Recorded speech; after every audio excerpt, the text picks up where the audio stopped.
За сайн байцгаана уу? Би өнөөдөр үргэлжлэгээ хийж эхэлж байна. 3 сарын дундуур боллоо. Тэгээд ер нь 3 сарын дундуур манай Вашингтон хавьд их дулаарч эхэлж байгаа. Шөндөө ер нь л хүүтэн биш. Тэгээ өдөртөө л 50-60 Фаренгейт байгаа. Хаврын одоо ур амьсгал ирсэн байна. Энэ 7 хоног ер нь хэрвээ та цэцэрлэг ногоо тарих гэж бодож байгаа юм бол энэ 7 хоног эсвэл эх 7 хоногт одоо үргэлжлэгээ хийх хэрэгтэй. Яг тэгвэл мэдээч эртхэн үргэлжлэгээ яг өдөд хийх юм бэ ургацаа ил зөв авч чадна. Мэдээч одоо би энэ 7 хоног одоо үргэлжлэгээ хийхэд л 5 сарын сүүл гэхэд үргэлжлэгээ гадагшаага тавина. Тэгээд 6 сар 7 сар гэхэд анхныхаа одоо хөрцөг помидорыг иднэ.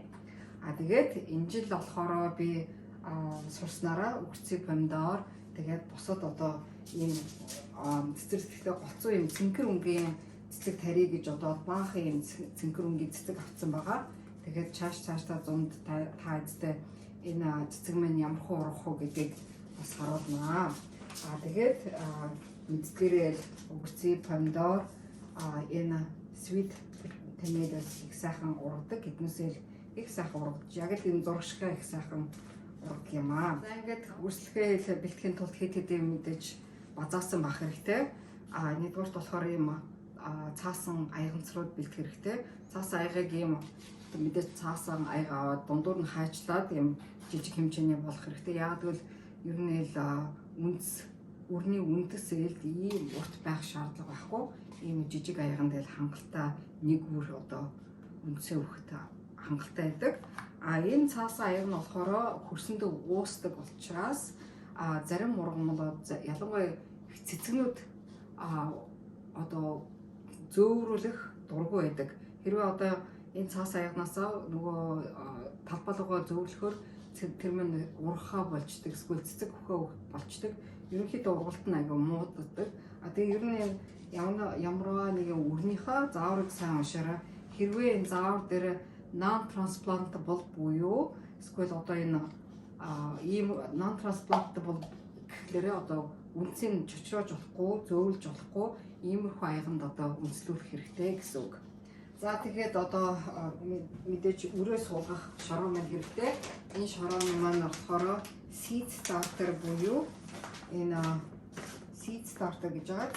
Энэ шороо маань онцлог нь болохоор ийм хүсгэр маш их бордоо сайтай ийм одоо үндэс бордоо сайтай ийм шороо юм багамаа.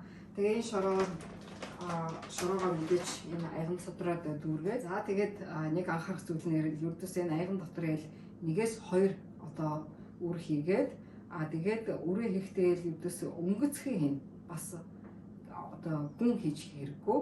Тэгэхээр нөгөө гүн хийчихэр чи үр мэн одоо наашаа цоолж дээшээ урах одоо их энерги хугацаа зарцуулдаг юм байна да. Тийм учраас ердөөс хөнхөө дээр нь байрлуулна өрөөндөө хийгээд үзээрэй. Ер нь л эхний удаад л ер нь хөрцөг помидор л ямар ч орчинд л сайн ургадаг. Тийм болохоор альч дэлгүүрээс одоо үрээ аваад түрүүний жил бас нэг ч хэлэхэд л ижижсэн помидороос үгэрцэнээс бас үрээ аваад одоо энэ шороондоо хийсэн чи ургасан. Аюу сайхан ургасан. Тийм болохоор ер нь л заав дэлгүүрээс одоо үр мөрөө авах гэхгүйгээр бас одоо гэртээ байгаа үгэрцэг помидороос нэг үр авахд үнэхээр ургаж ирсэн. Тийм болохоор ер нь л гар доор байгаа материалаа ашиглаад ингээд гарден эхлүүлээд үзээрэй. Сонирхолтой гоё гэдэг шүү.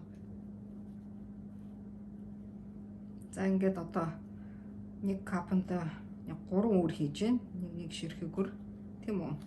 Аяган дээрээ үрнийхээ нэрийг тавихгүй л ер нь л бас дараа нь юу ургаснаа тэгээд гадагшаа гарахтаа би одоо жишээлбэл энэ помидорыг өгцөдөө одоо зөв суулгахын тулд бас нэрнүүдээ бичгээр зүгээр гэдэг шүү. Тийм болохоор мартахгүй юу тарьснаа энэ дээр бичих хэрэгтэй. Энэ дээр л жишээлбэл том помидор гэдэг нь болохоор энэ те энийг би л болж игэл энэтэй хамт суулгах учраас нэрнүүдийн нь энэ дээр ингээд биччихэд л дараа ингээд нөгөө гардендаа гарахтаа бас одоо зөв суулгах гэдэг байгаа байхгүй юу. За ингээд өрсөлгөө хийчлээ. Одоо мэдээж услах хэрэгтэй. Тэгээд услахтай бас хит их чийг өгж болохгүй. Түрүүн би хэлсэн бас үржлэгээ хатааж болохгүй. Тийм болохоор эхний удаадаа нилээ арчилгаа шаарднаа. Тэгээд баргаж өдөрт ер нь одоо танаа гэрт хэрэг чиглэгөө хэрэг халуунаасаа болж ер нь л өдөрт заавал нэг удаа баг зургийн ус их хэрэгтэй. Манай нөхцөлтэй ер нь л өдөрт нэг халдгаар услаад тахад тэгэл яг болдгоо. За ингээд нартай юм манай галхууны цонхоо ил харцангуу одоо сайхан нартай. Тийм болохоор энэ хайтай байрлуулад тэгээд өдөр болгон зүдээс чагнаад хараад байна л да. Тэгээд энэ хугацаанд л мэдээж сайхан услах хэрэгтэй. Үрээл яг л одоо өрмөн нь болохоор одоо үр болгоноос ургамал гарах учраас энийхээ сайн арчилж одоо хит хатааж болохгүй, хит их чийг өгж болохгүй, дааруулж болохгүй гэх мэтлэн тэгээд одоо эндээс одоо үргэлж анзаараад хараад ингээд арчлах хэрэгтэй.